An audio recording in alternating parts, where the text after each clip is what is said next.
ہم اللہ تعالیٰ کی طاقتوں کو پتہ نہیں کیوں اتنا انڈر ایسٹیمیٹ کرتے ہیں، نہ جانے کیوں ہم نصیب سے اور دعا کے قبول نہ ہونے سے اتنا خوف کھاتے ہیں، حالانکہ حضرت محمد صلی اللہ علیہ وآلہ وسلم نے فرمایا تھا کہ دعا اس یقین سے مانگو کہ یہ قبول ہوگی، اور جب اللہ پر یقین رکھتے ہیں تو دعا کی قبولیت میں شک نہیں کرتے۔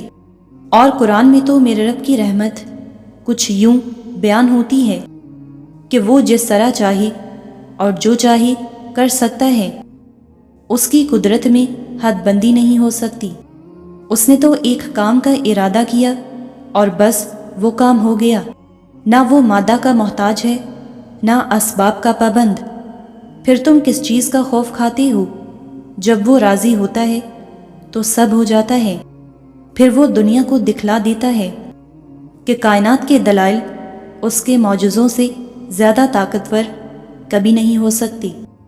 دعا آخری تو نہیں، مگر سب سے اہم قدم اللہ سے ملاقات کا دعا ہے۔ دعا پروٹوکول کی طرح ہوتی ہے جس میں اس بادشاہ کے سامنے اپنی بے بسی رکھی جاتی ہے، گڑ گڑا کر اسے منایا جاتا ہے۔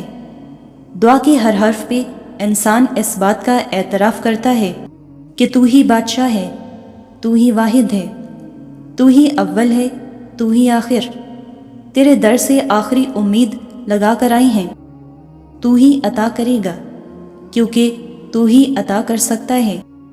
دعا پہاڑوں کو بھی سر کرنے کی صلاحیت رکھتی ہے، لکھی ہوئی تقدیر کا ایک ایک حرف بدل سکتی ہے۔ دعا وہ کر سکتی ہے جس کا نہ آپ کو کبھی وہم آیا اور نہ گمان۔ اللہ دیکھ رہا ہے، اللہ سن رہا ہے، اللہ قبول کر رہا ہے اور اللہ نواز رہا ہے۔ یہ صرف الفاظ ہی نہیں بلکہ کسی بے بس کے لیے امید ہے، کسی پریشان حال کے لیے خوشی ہے، کسی اکیلے کے لیے ساتھ ہے، کسی روتے کے لیے آس ہے، کسی گمراہ کے لیے تاکید ہے اور کسی ظالم کے لیے دھمکی ہے۔ دعا کرو، پھر چاہے تم کتنی ہی بے بس کیوں نہ ہو، پھر چاہے سب ختم ہی کیوں نہ ہو گیا ہو، پھر چاہے تم زندگی سے کتنے ہی مایوس کیوں نہ ہو، پھر چاہے تمہیں حالات نے کتنا ہی کیوں نہ تھکا دیا ہو، کچھ بھی ہو جائے، تم کتنے ہی کمزور کیوں نہ پڑ جاؤ، بس ہمیشہ یہ یاد رکھنا کہ تمہارے پاس اب بھی نصیب بدلنے کا موقع ہے۔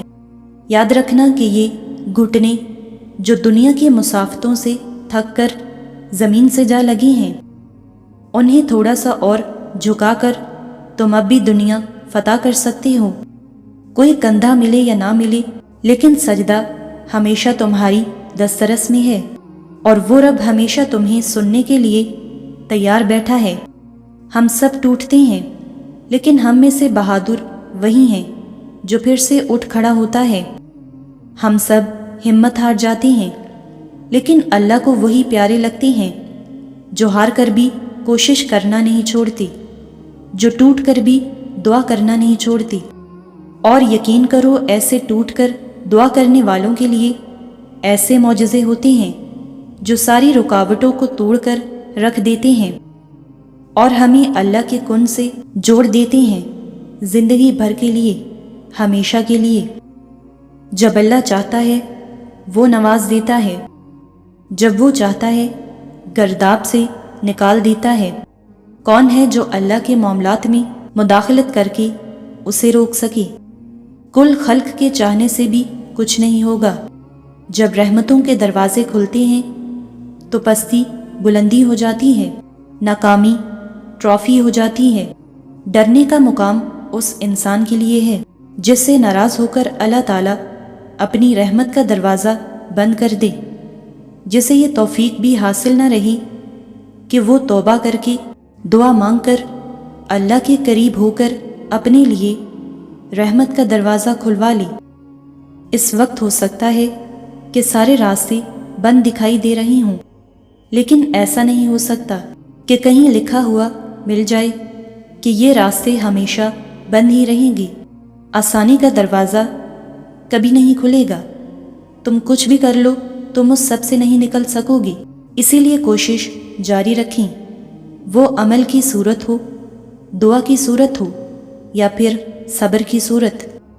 تبدیلی کائنات کا اصول ہے، کائنات اپنے اصول نہیں توڑتی، تبدیلی آتی ہے، ضرور آتی ہے، بس دیوار بن کر سامنے کھڑے نہ ہوں، تبدیلی کو ہمیشہ راستہ دیں۔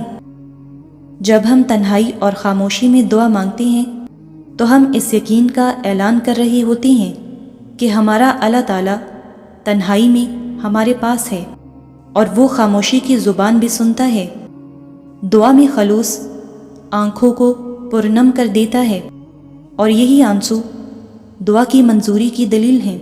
دعا مومن کا سب سے بڑا سہارا ہے، دعا ناممکنات کو ممکن بنا دیتی ہے، دعا زمانے بدل دیتی ہے، دعا گردش روزگار کو روک سکتی ہے اور دعا آنے والی بلاؤں کو ٹال سکتی ہے۔